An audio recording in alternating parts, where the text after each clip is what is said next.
about having to be an intern. I talk about the experience I had, and I talk about the experiences that other students have. Because what I got out of that internship, I would have never imagined. Yeah, if you are an intern. I'm sorry, you are an intern. But here's what our interns get to do. Once you get past that introductory experience of meeting everyone, maybe pouring coffee, answering phones, you're acclimating yourself into a culture. Is this the culture that I want to be in? And those experiences that we provide them across this campus is to see if that's a culture and that's a career that you want to be a part of.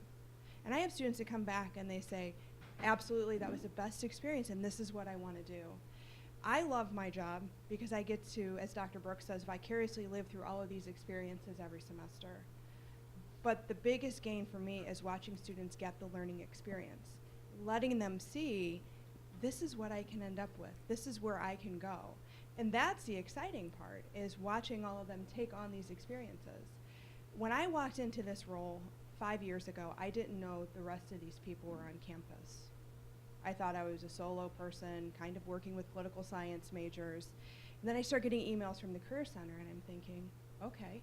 And I met them, and I met Nikki and Deanna.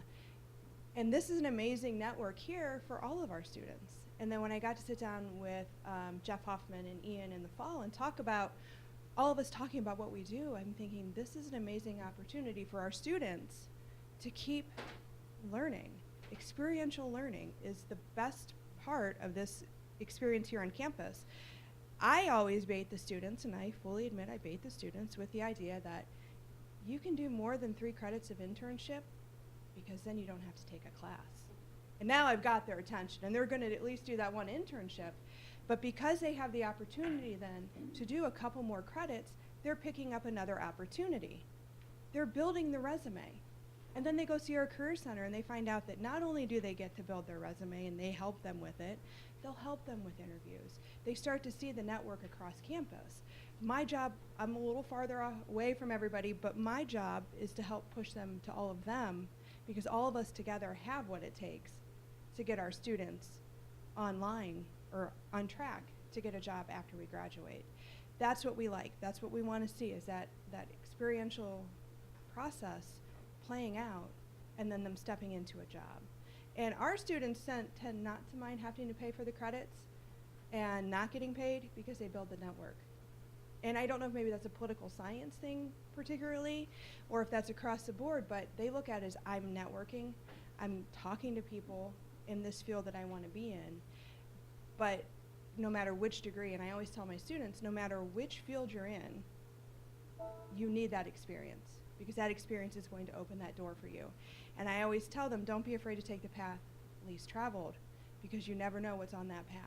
And I have a lot of students that come back to me that say, that was an untraditional experience you sent me on, but it was the best one ever because it opened up my eyes to so much more to my experience. And I love that, so.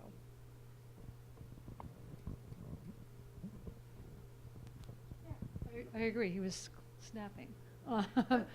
Thank you so much. What I'd love to do is open this up for a conversation, but I might start, because I've got a microphone, with a question of my own. And it's a selfish question, but I think it might get conversation going, and that is, the Excel Center is new, but what happens in terms of experiential learning on campus is long, deep, and old, in a good way. And I'm looking to all of you for your best practices and your best advice for other places on campus that want to develop what you do, but not obviously in the same fields. So if you could think about what you are doing or what you've seen done that you consider to be something that could be modeled or transferred intelligently to new places.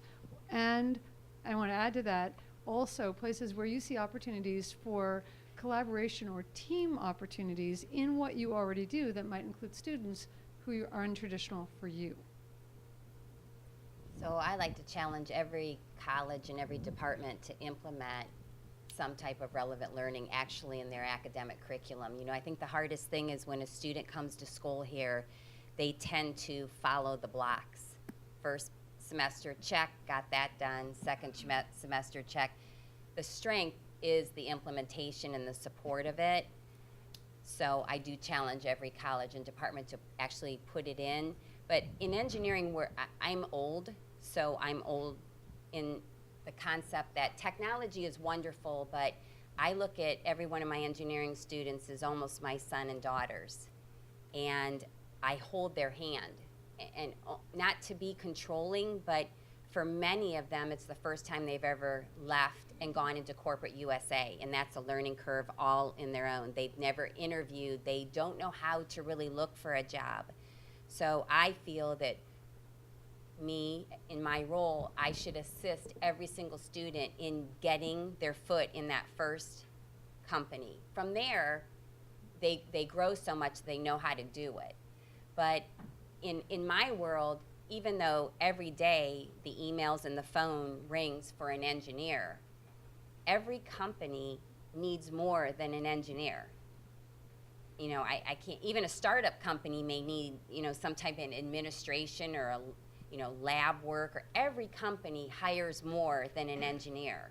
So just the resource of our employers and our databases, and you know, by the thousands, because our co-op program's 102 years old, the best thing is most of our engineers leave, and they leave happy because they know what they like and what they don't like, what they're good at and what they're not good at, and they have a job. So they usually come back to us. So we are across, you know, when you have students in 38 states and 4 overseas each semester, there's a lot of companies out there. So for those majors that may have a struggle, between our offices, there is databases and networking, and we challenge you to use it. To go off of that, as hard as I drill into those who are not political scientists, that politics touches every part of your life, it's kind of the opposite. Politics needs to come out of the world of politics. When you guys have the career fair and I tell our students to go, they're like, well, why should I go? Because you never know what company needs somebody who knows how to do research and policy. Look at legislation that's going on in the State House. I always tell the College of Education students, because I've heard on the street that educators need to know how to lobby, how to write grants, how to create an association. Those are all things that you learn within the world of political science, but those are skills. And so it's a battle that I have on both sides, but I tell the students, go talk to these places. At your career fair, I had a finance student, and he goes, man, that table's busy. I said, go talk to the Portman group. And he says, why?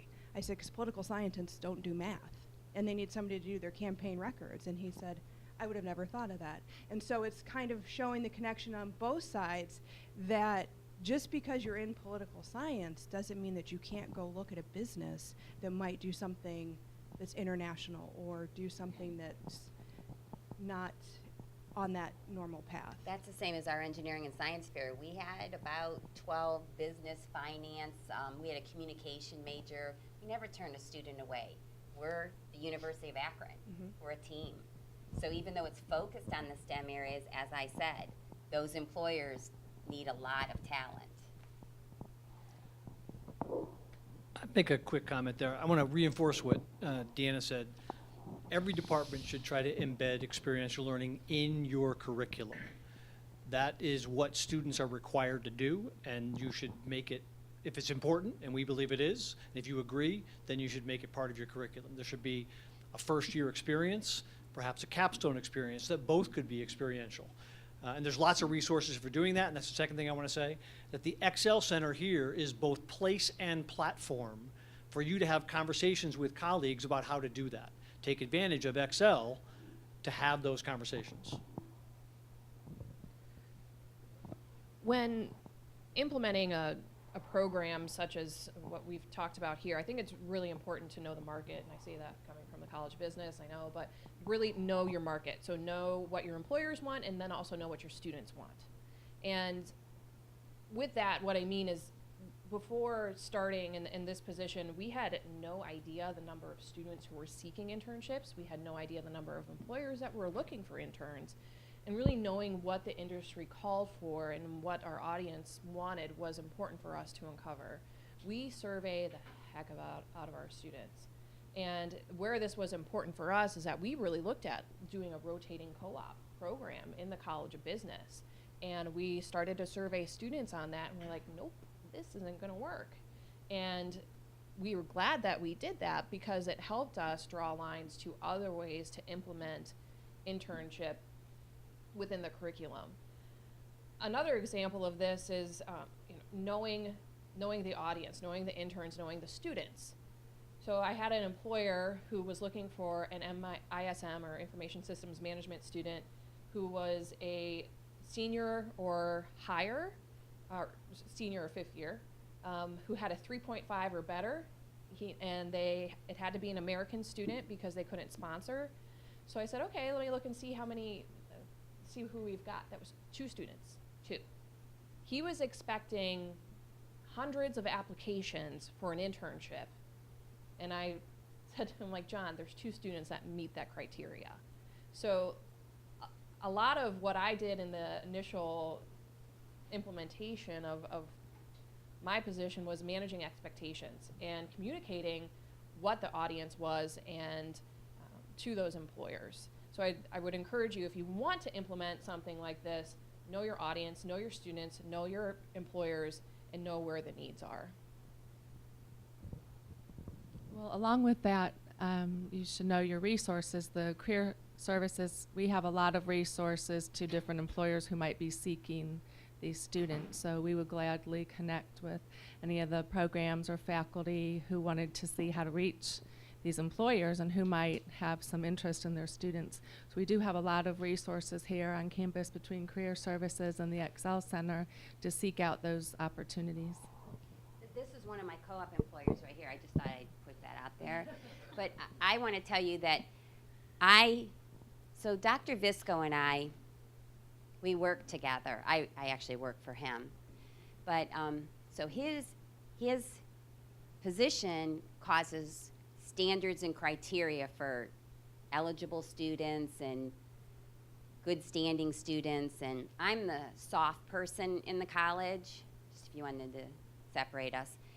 And I feel that for a young student, especially making that transition from high school to college, that in itself, and then someone that's never really been in corporate USA, I have such a passion for a student that's almost lost and they don't even know why they chose their major, or they're struggling academically and they've got loans and they don't know what to do. And I honestly feel that having a student go out and work and having a different type of mentor out in industry and being part of a meeting or traveling or working with just anyone in that company, one of 2 things happens. It gives them confidence and it shows them, is this the right major for me?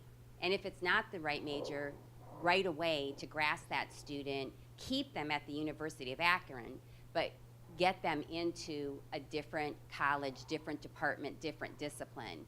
So I think the fear for many students is that they feel they're not ready, they're not confident, they just can't do this. But in 38 years, I can probably tell you 2 couldn't do it. So all of you have the skill sets, you just don't know you have them. So let us help you with that.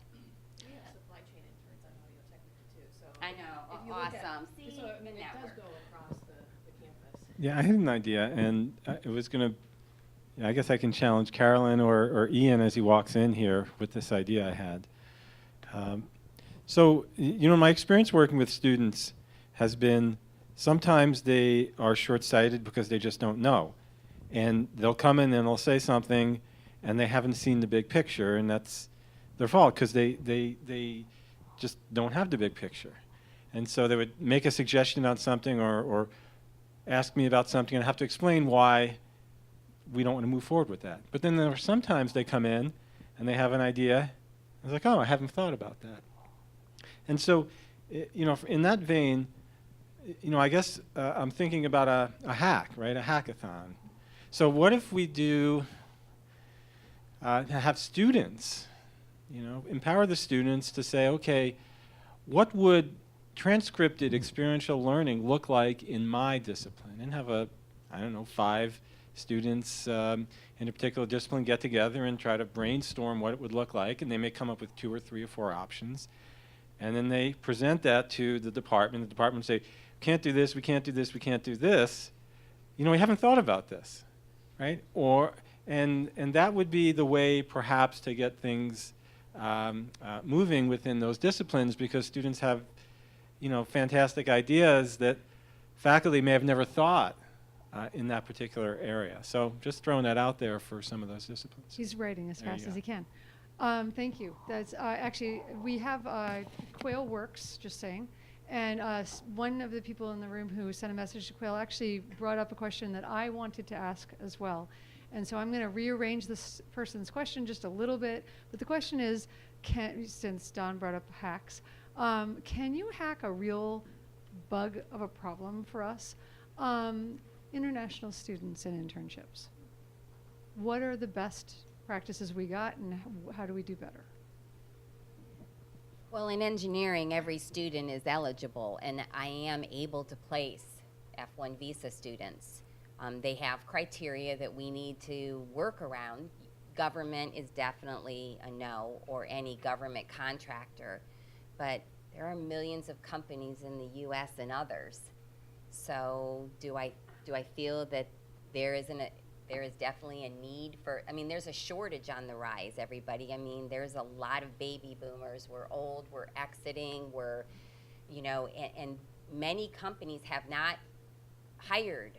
They've stayed very lean, very conservative. And so the population does not match the baby boomers. There's a lot of opportunities out there. Sometimes you just don't realize what they are and how many companies are out there and what you can do for those companies. So I think it's up to us as administrators, faculty, to drive our students to leave this academic setting, whether it's part-time, couple hours a week, in the summer, during the academic setting, and get out there and see what skill sets you can grow with. Find happiness. Oh, okay. I was going to say, you made me think of something I think it's pretty important to talk about. I think this strays a little bit from the international, but goes with what you were saying, was to get out there, get the experience, and find a way. I don't know if you guys come across this with the students that you speak to. There's no such thing as a traditional student anymore. We have an amazing program in Columbus. The hardest sell for me is Columbus, because they have a job, they have bills. Some of them have kids, some of them are taking care of a family member. There's a whole variety of reasons. The cost of living has increased, and so for a student to take off for a semester to go get any type of experience, they have to weigh the cost, the benefit. Some people don't care. They're going to do it. But that's something to think about. And when we start talking about experiential learning and finding ways to get them paid, that may help with a lot of these students who want that experience that just can't take advantage of it for those particular The one reasons. thing I do need to say about the international student is there's an OPT and a CPT. So if you're an international student, there's two realms that you can participate in. But for example, for the co-op, it is, the College of Engineering has made that possible for international students because it's an integrated part of their academic curriculum. So again, if you, for every department, if you could implement some type of relevant learning that is implemented into that academic semester, it very much helps the international student versus not. I want to throw this one out there too, and then we've got to wrap, unfortunately, because time is getting at us. So But you should have made this a 2 hour. I should have, and I told Don we could go as long as we wanted. He said he wanted to keep it lean, but no, we've. Sorry. I want to come back to a couple of the things you brought up, so you're invited. Yeah, that's what I was going to say. This is something that we want to have going on. We want to have an internship forum like this on a much more regular basis, because this is how things are really going to get moving, and Don's idea about the hacks in each department. But I wanted to ask, I know at least two of you have extremely good information on this program, and I wanted you to talk about it and tell us how we can get more people involved in OMIC. What is OMIC, and how can OMIC be spread, and how can we take the most advantage of it, please? And this is the bad news. Well, the good news is we've loved OMIC. Right now, we're at the end of what we call OMIC 2. So we received funding for 2 different phases of OMIC. and we're at the end of OMIC 2. We're waiting. Ohio means internships and co-ops. And so we're waiting for OMIC 3 to come out. But in the meantime, what Ohio Means Internships and Co-ops grant is every school, which we are so fortunate that we have Dr. Visco, had the opportunity to submit an RFP of how they would spend funds. And we decided to spend our funds where we would benefit the student and the employer. And so if an employer took on a first-time intern or co-op or broadened their current hiring, they were eligible for OMIC, where it matched up to $3,000, or the first phase $4,000 back to the employer. So the student got paid, which is a benefit to the student, and then the employer received funds back. Now, a great thing about OMIC is, or the verbiage Ohio Means Internships and Co-ops is, for everyone in this room, there is a website, ohiomeansinternships.com, all one word, and the state has encouraged every employer in Ohio to post their internships. So you should be watching that daily. You should put Akron and 200 miles, and that'll even pick up companies in PA and Indiana. You should watch that daily. ohiomeansinternships.com. Well, to expand that a little bit, if you go to ohiomeansjobs.com, there's all sorts of tools for your job search, including full-time jobs, and then a link to the internships as well. And it helps you create a backpack where you can kind of evaluate your skills. And everybody, I think we're going to end on that note. Why don't we put our hands together? And before you guys get off the stage, I think actually Jeff wants to say a few words, actually. Will you grab that box and bring it up? I just want to do something real quick for, on behalf of the Excel Center. This has been you can just put them here. Oh, I can't touch that alien-looking camera thing. I don't know what it's really doing to you guys. It's probably not filming you. Huh? Yeah, isn't that a nice box? So we just want to say a few thank yous. When we started this process, nothing was clear with the Excel Center, especially our relationship with the Career Center, which is now Career Services, how we all work together. To be honest, there was initial friction because you guys are already off doing internship programs, everybody at this table especially, but what does Excel Center have to do? How do we all work together? And in the end, everybody came together. We integrated Career Services, Career Center into the Excel Center as Career Services to form one team, and there was a group of you that kind of became our founding employees too, our initial employees for the Excel Center. So we just want to honor that moment. Got a little something for you guys. So I'm going to start with Laura. Just a little thank you. I want you to open it and take it out and show them, but we just want to thank you for being one of the, pardon? Yeah, you can open it and take it out. We just want to thank you for being one of the founding employees and team members of the Excel Center. It should have your name engraved on it with the Excel Center logo. But we just want you guys to know how much, Deanna, how much we appreciate from the start you guys sitting down with us and becoming part of this team and helping us figure out how we all work together to make, Emily, come on up, to make the Excel Center work and to make one, we're still figuring it out, how we put all the pieces together between the Excel Center and Career Services and how we all work. Mike, come on up too. We just wanted to make sure we said thanks to you guys for that effort. So thank you for everything, for making this happen. Ian, Carolyn, turns out you guys are founding members of the Excel Center. And so I want to make sure that we took a moment to share these with you guys. You should take them out as well. I love swag. Actually, they're really Even in the fancy little box. But if you guys can't see Well Ian, engineered, so they'll see Ian, you that can way. show it. But we just wanted to do that for this. Okay, mine's well engineered. Okay. For you, for you guys for helping launch it. So again, we all have a long way to go. All this is today is the start of what we're doing here. We really hope, by the way, this facility at the Excel Center here, physically the room you're sitting in, we want people to use this room, right? The room has the technology not only to record everything you do, so you can have high grade. If you've seen the screen out here, you can have high density. You can have really good video promos. For everything that happens in here, we film it all. It can be webcast anywhere you want. We've thought about, like we talked about, if kids are in here, even if students are in here, rehearsing interviews, doing mock interviews, not only can you webcast them so their parents can watch at home or their third grade teacher, but we record all that so that they can critique it, look it over again. So we built this facility not for us, for everybody else. We want people that we've told build this. We want people to have classes in here. We want to have discussions in here. We want companies to come in here to teach workshops. We want to bring students in here to explore concepts. So could we use companies for info sessions if they wanted to talk to a group of students? We would love to do that. And then we could webcast it all over campus or all over wherever, so any student who couldn't be here.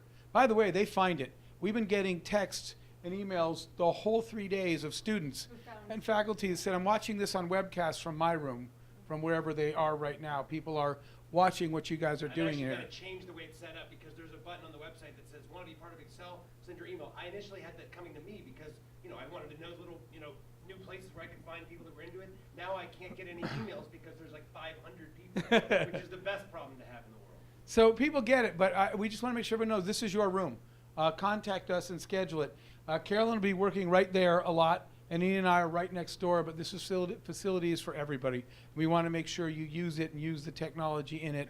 That's what it's here for. So yes, you could bring companies in, you could bring anybody in, but again, the beauty of having the boxcast equipment is that we can webcast this anytime, anywhere, and it records it all in HD that you can keep and review anybody that missed a session And just live. so you all know the delineation of why he gave these little crystals, it's because this team meets once a week to just hash out, get closer, figure out more processes, really just get into the nitty gritty of like the amount of things that Deanna alone has taught me about the inner workings of how the code numbers and how you can move things and help people in different ways. It's priceless. And it comes from having somebody that's been around this and done so much with it for a long time. She's been here 20 years. She's been making this thing. 38. 38 years. I was going to say 20 Seriously. years. I was going to say Is that some kind of metric answer or something? Yeah, I was going to say 20 years she's been getting it done, but for the last 18 she's been killing it. Anyway, yes, this is our weekly meeting team that we gave these to because this is the group that meets every single week to work on this, and we just want to make sure you know how much we appreciate it. So thank you very much. Thanks, everybody. And coming up next, if you if you have time and you want to stick around, we're going to play some play a game, sort of. Yeah, let me just Brant, pitch it for a minute. please pitch. Brant Lee, everybody. Law school. Hi, I'm Brant Lee. I'm a professor at the law school. Slight irony, I'd note, right, that the whole point of experiential learning is that it's better to be doing than to be talked to. And so, great panel, right? But so this is a chance to sort of do the doing part, right? We're going to play this role-playing game. It's called Star Power. It's for everybody, right? Everybody can learn by participating in this activity. So that means administrators and faculty, right, as well as anybody else who's here to find out more about the Excel Center. But we thought we'd finish the program by having an actual sort of experiential learning experience, right? It'll only take me 10 minutes to set up after we break, and then we'll meet back here to get into it, to see if you can win the game. And there are actually, I was going to say that there are prizes, There are prizes. actually, There are at the things end to of winning the win. game. Things So, to be won. thank you, everybody. Thank you so Thank much. you.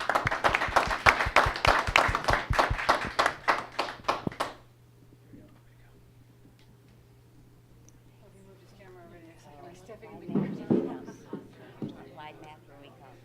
Yeah, they want to do it. Deanna, does every place have the same challenges with international students? Or do you have a is there something special? As a little interlude, I think we're going to put a little bit of jazz music on. Jeff has a music company. They had a Grammy award-winning jazz album.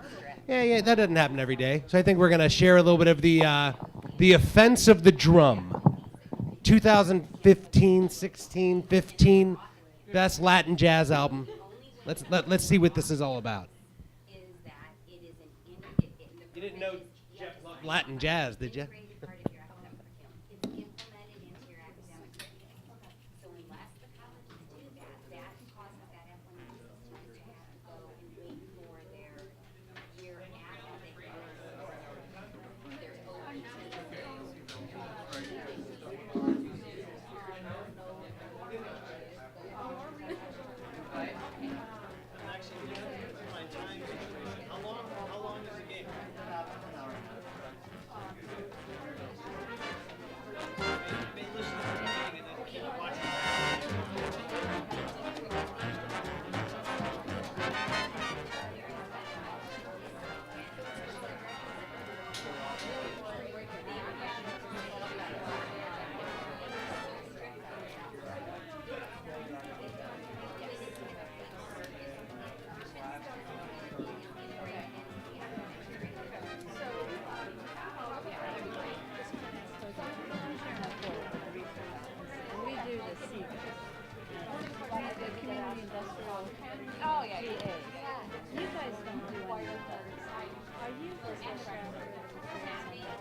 I helping work Lyra with, with yes. this, right? Okay. And really where I'm helping is students to broker that deal with the employer, because students were going out and they were talking to me.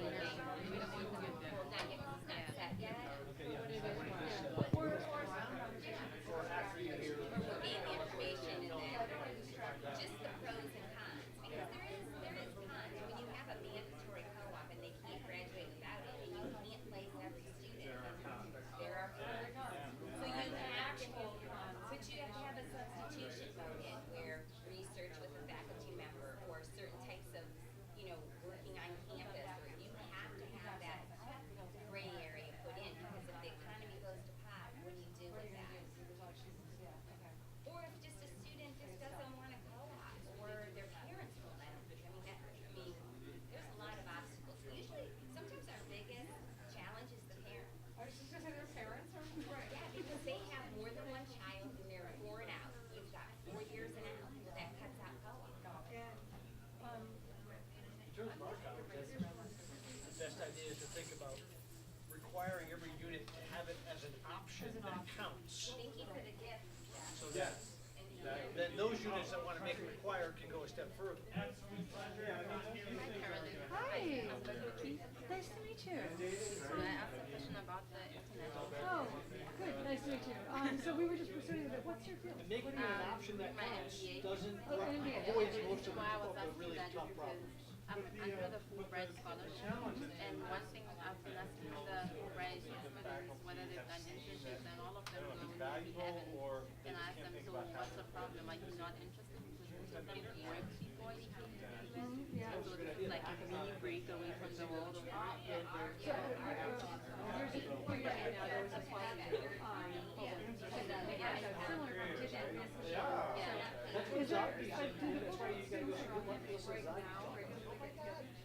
Yes, we just recently started our Fulbright association. So maybe I could come talk to you guys and get a sense of the desires, but also spiritual working. And it sounds like engineering people have some. Yeah, I think the problem that they expressed to me was that because we were on the J1 visa, immediately after you graduate, you're allowed to move day to day if you're in the US, and then you have to leave. And so for them, it's like, yeah, so what happens, and I think maybe it ties into the mission of Fulbright, that the mission is to foster mutual understanding through academic exchange, so they don't want them being in the US. The idea was for you to go develop your own country, and so most students think that they like most of them say that immediately when employers see the J1, they're like, oh gosh, they're gonna go there. And in the US, internships are actually a way to get you into the company, and not just a way to make you So there's sort of a misalignment. Well articulated. That's very clear. I'm on the Excel website, and you email me. I might start a conversation, get more info, and then ask them to talk to you guys. I have another question, but I Yeah. see that you're No, actually, as a student in one of my classes, are you going to come and play the game, or are you just going to... What's the game? I don't know. Star Power. It's a leadership game. It's a game. You're welcome. I have But I'll send you a book anyway. Sadly, I go here and I don't even know where to turn. Oh, I'll do it. Thank you. So my second question is about the Excel Center. I think it's a great concept, and it's something that I'd actually like to explore. That program is the local university, even though I know there's going to be a lot of pushback, because people usually in developing countries look at you like, oh, you think you're still in America, this is not America anymore type of attitude. Which is something I do know that type of attitude. So I wanted to ask you, so what's next for the Excel Center should do that front? So how do you keep students engaged to make sure that we actually live up to the focus areas that we decided? So I think what's next is structural and financial. Structurally, we have to start the dialogue, and we need to build up faculty, and so we can make experiential a required part of every degree, and to at least entry level class. It may not be in a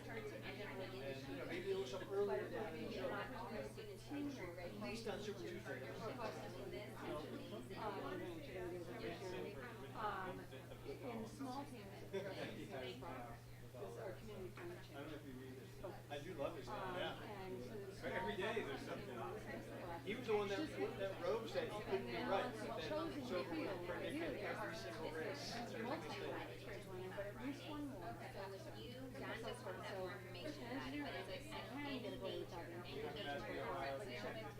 In most schools, if you really want it, so we want to split this.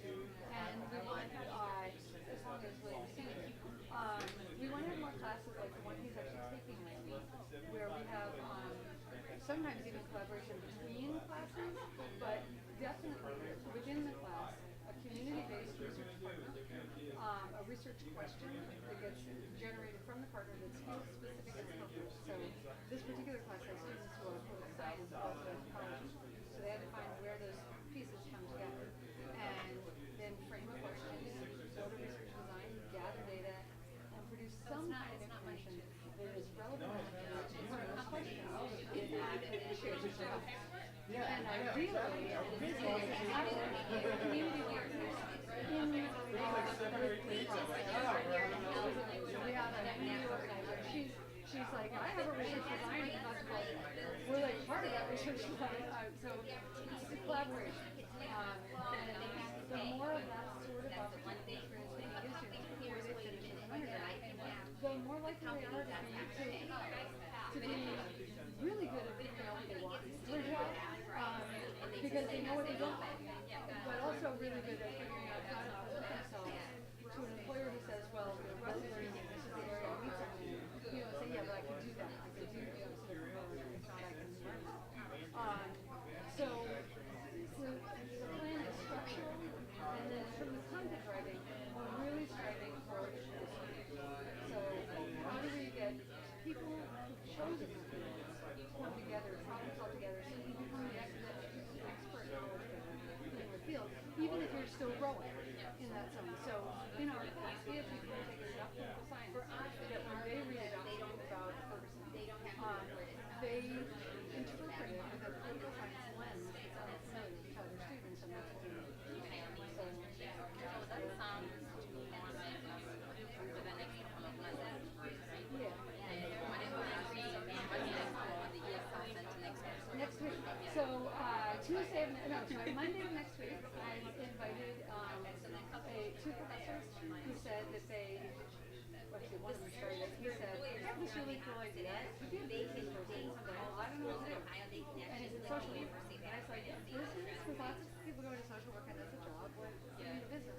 And he said, well, I have this idea and I need a theater professional. It's about acting. Now, bye, Bill. Bill, I'll tell you how the Simpsons training and treatment. Okay, so we have Monday at 2:30. If anyone you know is interested, we need students to come because they need to hear.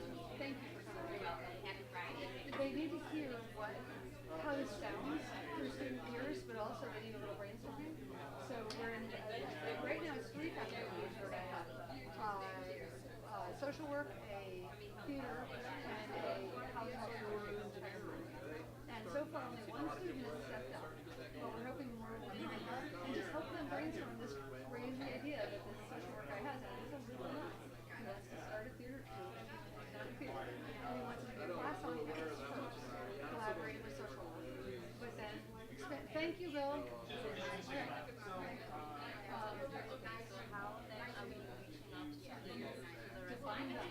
So that's a really good question. We have 4 student assistants, and they're managing the social networks. We're putting information on our website. We're going by step. We're knocking on doors, and we're hoping word of mouth will help. But also, now that the center is open, it already says come in on Westward. We're basically going to keep saying come in, check it out. You have an idea? Personally, yes, but also in general. Do you have an idea you want to discuss? And we start making, and we're going to be using 2 of the students' database competency database. And one of them is keeping the database of community-based research, service learning, individual co-ops, all of the actual structure and things. And the other is keeping the database of who came to talk, what were their ideas, what's their content. So some of those things in the second, hopefully we'll slide over to the first. But that's what I think. I'm glad you stuck around and listened. Actually, I was going to ask.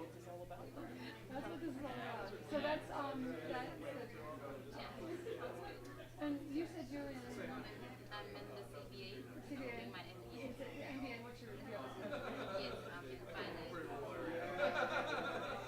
Nice I meeting was you. going to say, what you missed was we had a guy here for a little while who's from our census assistance class, which is a really cool thing on campus, where advanced stats students partner with, like, people come to my community and say, I have a math class, will you help me? And so, for example, this guy does micro lending in the community. He's a solo entity, he's got a grant, he's a year to develop.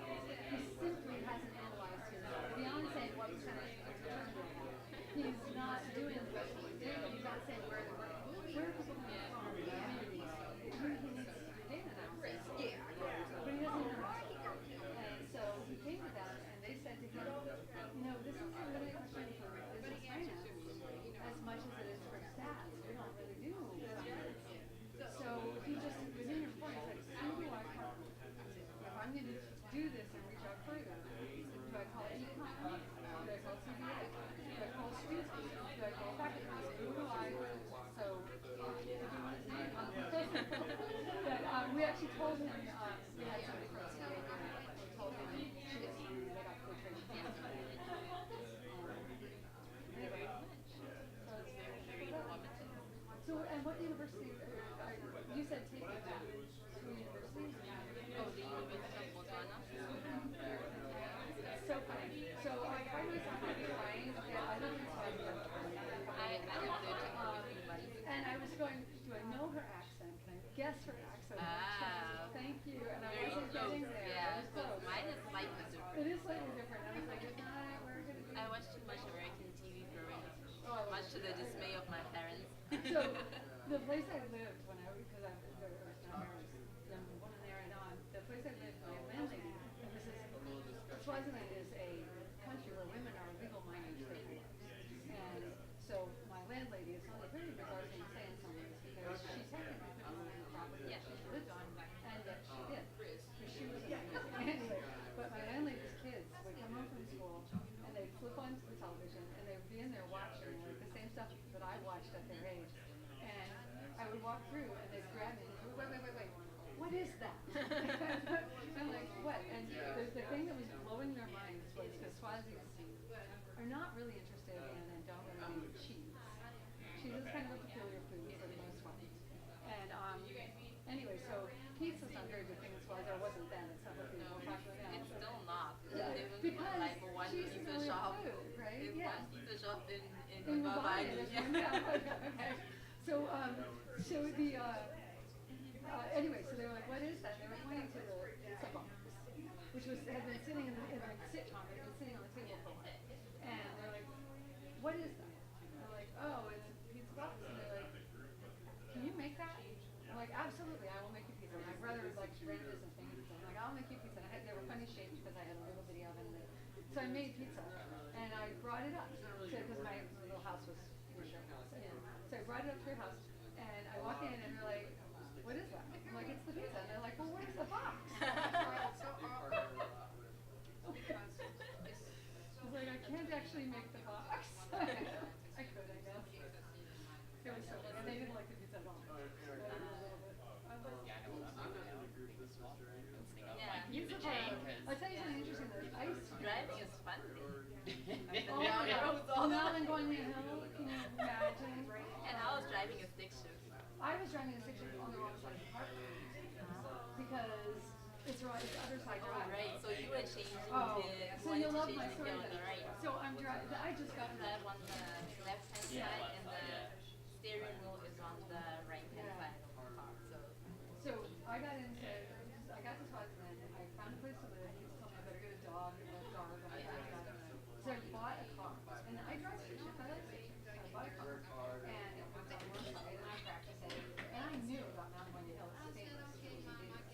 And I knew I had to go from Bonnie, where I lived, down to the university, which is down on Mount Wanya Hill. Which is how many miners? Like twisty, windy, scary as hell. And I'm driving down the hill, and I come around a bend, and there's people that are going like this. They're going like this.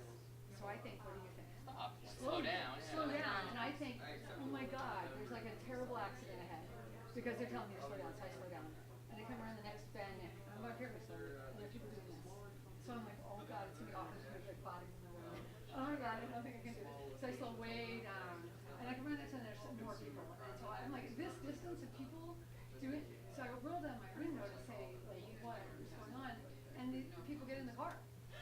They're hitchhiking. Oh, that's their version Please, of. can I have a ride? Please, can I have a ride? That's, and I'm like, And also when we do it, You we do used to do it with one hand like this, and then we went like so.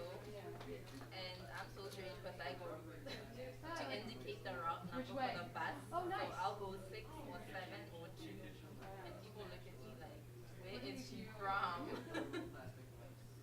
yeah, well, I got surprised more than one time. It's a wonderful place. It is. It's a It's wonderful strange. place. It's sad, but it's also very refreshing to me that a Was king on- with 14 wives and HIV/AIDS rates It is has, skyrocketing. it has all of these crazy, the king. I love a king, let's start with that. There's Yeah. something- And the king who actually still has control when they read There is a constitutional monarchy, suspended constitution, suspended Yeah. basically before it was written. Exactly. I mean, really, it's nuts.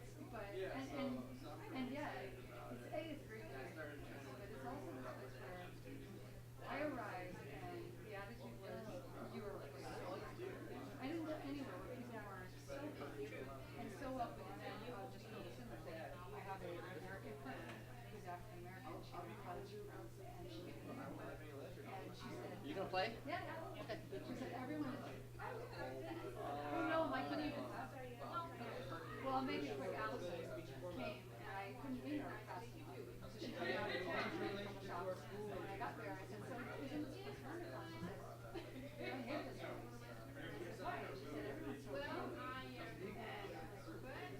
And I was like, really? Well, because she is African American, but she wasn't acting Swazi.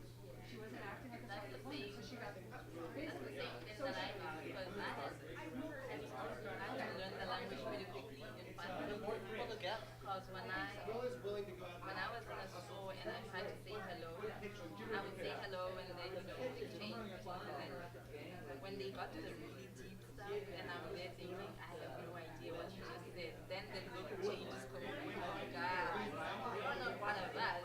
Why are you supposed to be one of us? So why are you acting like that? it's fun stuff. Yeah. Study abroad is great. I'm trying to go abroad. That's good too. Although I'm scared to death now. I really want to go like, yeah. I was going to go to the Caribbean to during my stay, but I think we'll have to go in a couple of places. I don't know. I say that without knowing a whole lot. I just know. That's just it. Nobody knows anything. So, hey, I am perfectly fine with this. She wants the sun. However, yes, she would like to be on the beach somewhere. It's like, If it's well, really windy beach, then she said that. I said, well, Cleveland has a beach, you know. oh God, that is not a I know. You know, She loves me at good. Yeah, thank you. Thank you. No problem. I didn't get to actually sit down and read the whole thing, but no, I skimmed through it though. And bounced some Pretty ideas, interesting. yeah. Yeah, he's aggressive and all. Boston did great stuff with that. He has some incredibly sharp stuff. Incredibly good political sociological critique of power and now or in the 80s, 90s. I think he wrote it in the early I'm actually a little shocked.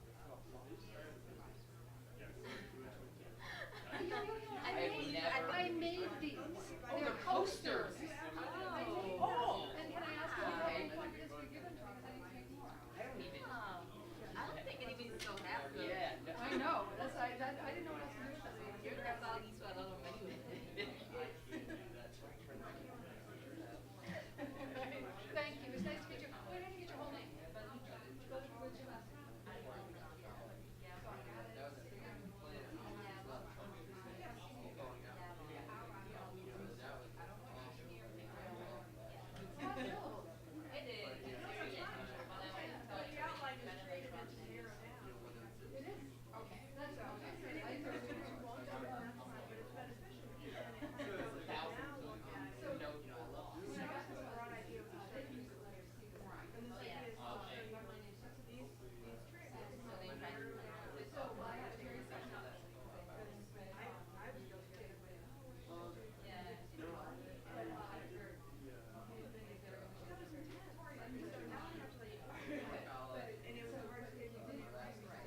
all know, this is part of the launch of the Excel Center, which is the Experiential Learning Center, and we're closing the launch by having an experiential learning opportunity, right? So you're going to do stuff rather than listen. But you are going to listen for a minute, because I'm going to tell you the rules, right?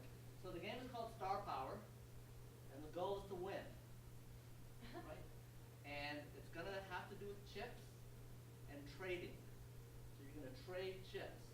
So as we get started, as I explain the rules, I'm going to start to distribute these. These are bags with chips in them. There are 5 different colors. And what you should do when the bag gets to you is reach in and take 5 chips without looking at them. No cheating. Okay? Now, one of the things that's hard to do with these chips is, you grab a handful and there's 19 in there, right? So that's fine, but don't pick out which color you're going to put that to. Like, you end up with 5 flying chips, right? So we're just going to circulate the bag with chips, and I'll start my